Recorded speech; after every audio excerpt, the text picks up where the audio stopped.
Hello, welcome to the Ashes odds checker preview with Fabian Cowdrey and with Chris Woakes. 7 weeks of thrilling Ashes cricket to look forward to. It starts imminently in Perth, then we go to the Gabba for the day-night, then 3 quick tests in a row at Adelaide, MCG and SCG. Chris, I wonder what you make of the Gabba being A, the second test match, and B, the day-nighter.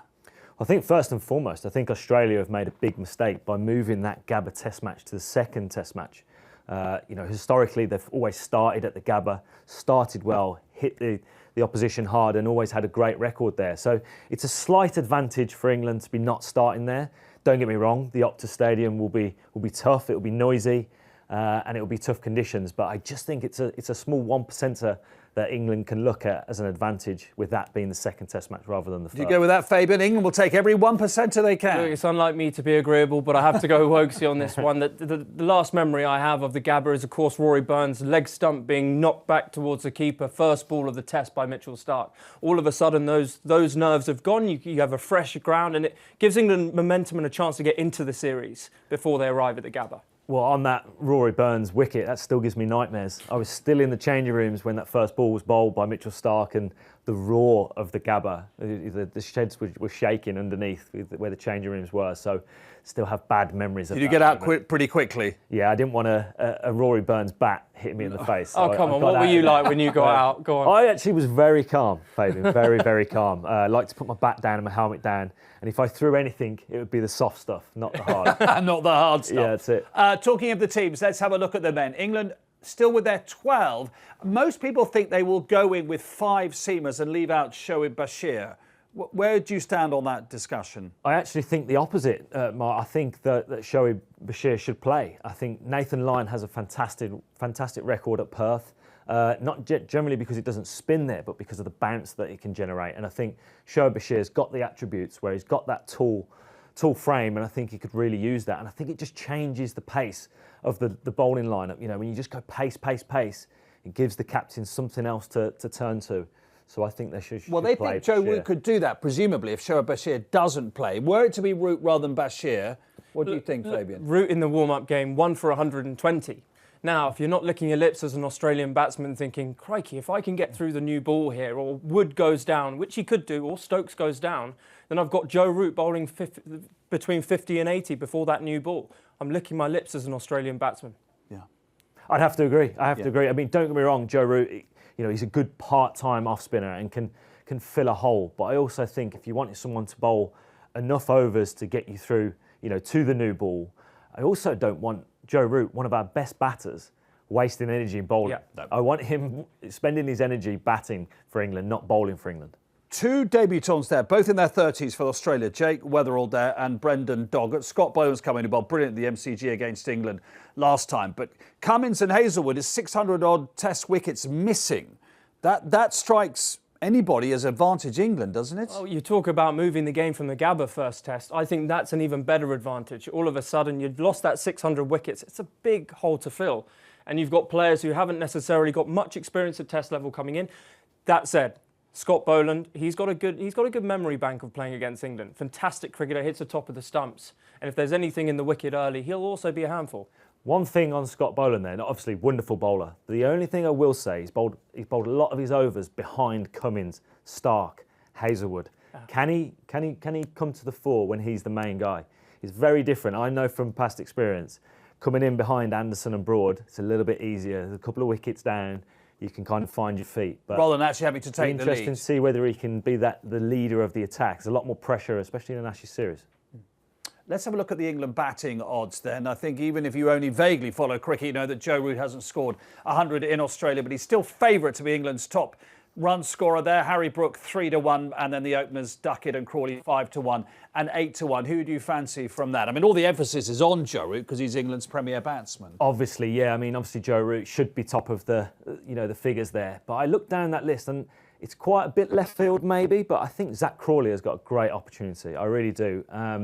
Always a lot of talk around Zach not being a consistent performer, but as we see there, his average against Australia is a lot better than his career average. And I've got a gut feel that this could be his series and the making of Zach Crawley. Obviously, he's got to get through the new ball, which is going to be difficult. But if he does that, he can score big runs in Australia on conditions that suit his game. Yeah, absolutely, because he scores so quickly and the outfields are so quick. He does, but he takes on the ball outside off stump and brings in all of those slip fielders early on in his innings. So he could be dismissed quite early, a number of times early in the series, which will then affect his confidence. Who I'm looking at here, if he can control the way that he plays the short ball on grounds like the MCG, is Harry Brook. Harry Brook and Ben Duckett for me.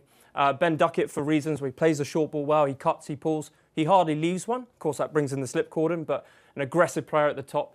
Harry Brook for me, what a talent. Can he control himself is the big question mark next to his name, because they will be bombing him. As Fabian says there, I can't disagree, but what I will say is the England team needs to be able to control their emotions. You know, huge test match, huge test series, a lot of talk, a lot of build-up, so much scrutiny before the series. You know, how can they control their emotions in the big moments? And, you know, that would be a big test for Harry. Because with Harry Brook, because they're big grounds, Chris, they will bowl short, and as you say in cricket parlance, he hooks up. Yeah. So he hooks the ball up into the air rather than hooks it down to the ground.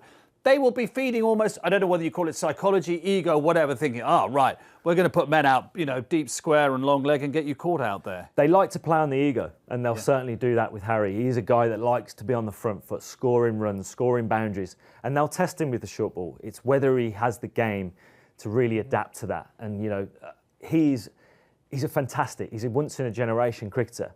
But Ashes series define your career, and this will be a big moment for him. Absolutely, they will. Right, let's have a look at the England bowlers then.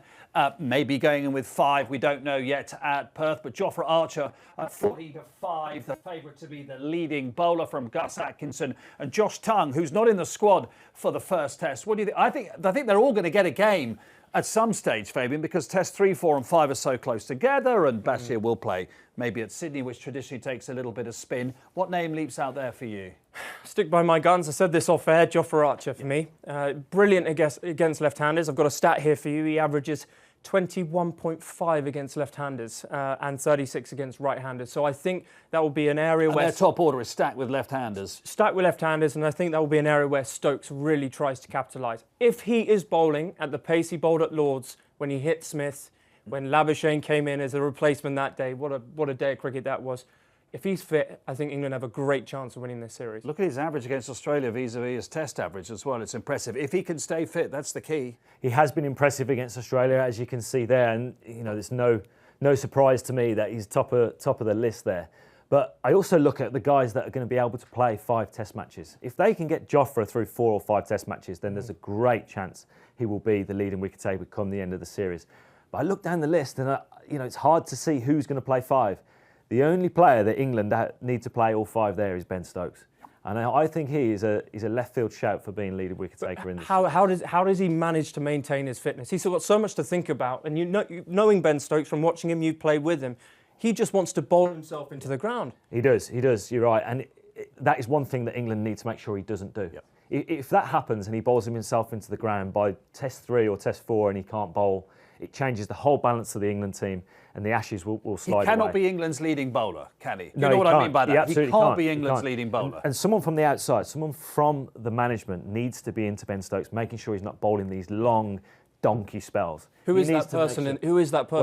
Well, it has to be Brendan McCullum. Yeah. You know, he is the one that probably he's got the most respect with. Yeah. You know, they get along so well, and it just shows how England have. There has to be a signal from the balcony, doesn't there? A bit of semaphore. Well, it does. I'm sure there'll be a few drinks being run out to say, Ben, put the ball down, give it to someone else. Yeah. England haven't won the Ashes in Australia since 10-11. They've only won 5 in Australia since the Second World War. That's how hard it is. So, what do we think the score's going to be, Chris? I'll say now, I've gone 2-2. I don't know why I've just gone 2. Well, the last 2 series at home when you've been playing with 2-2. Yeah. As of sitting on the fence there. No, I genuinely think it'll be 2-2. Yeah, I'm going to go with my heart, and I'm going to go with an England 3-2 win. I don't think there'll be a draw. Obviously, there could be some weather in Sydney, but I'm certainly going to go with an England victory of 3-2. Look, sorry, Glenn McGrath, it's not going to be 5-0. No, it's not. 3-2 Woakesy seems like a great shout. I do think there are going to be 5 results in this incredible era of Bazball. And I think that Australia will be receptive. They've got a chance of winning games as well. So 3-2 England. It says everything about the way that both teams play their cricket. That most people think there'll be 5 results. It does. Not many test matches go 5 days nowadays, do they? So I'm sticking with that. I'm going to say that there's going to be amazing weather in Australia. I'd rather be there and stick with 5 results. We'd all rather be there. Unless it rains in Sydney. There's sometimes some weather around there. And in Melbourne. We'll find out. Thank you for joining us. Can't wait.